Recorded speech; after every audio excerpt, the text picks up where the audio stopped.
In the day-to-day trenches of adult life, there is actually no such thing as atheism. There is no such thing as not worshiping. Everybody worships. The only choice we get is what to worship. And a compelling reason for maybe choosing some sort of God or spiritual type thing to worship is that pretty much anything else you worship will eat you alive.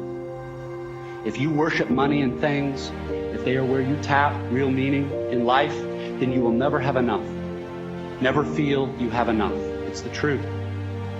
Worship your own body and beauty and sexual allure, and you will always feel ugly. And when time and age start showing, you will die a million deaths before they finally plant you. On one level, we all know this stuff already. It's been codified as myths, proverbs, cliches, epigrams, parables, the skeleton of every great story. The whole trick is keeping the truth up front in daily consciousness. Worship power, you will end up feeling weak and afraid, and you will need ever more power over others to numb you to your own fear. Worship your intellect, being seen as smart, you will end up feeling stupid, a fraud, always on the verge of being found out. Look, the insidious thing about these forms of worship is not that they're evil or sinful. It is that they are unconscious. They are default settings. They're the kind of worship you just gradually slip into, day after day, getting more and more selective about what you see and how you measure value without ever being fully aware that that's what you're doing.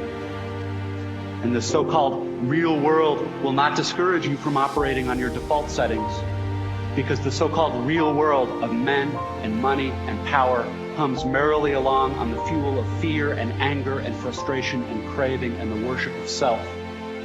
Our own present culture has harnessed these forces in ways that have yielded extraordinary wealth and comfort and personal freedom. The freedom all to be lords of our own tiny skull-sized kingdoms, alone at the center of all creation.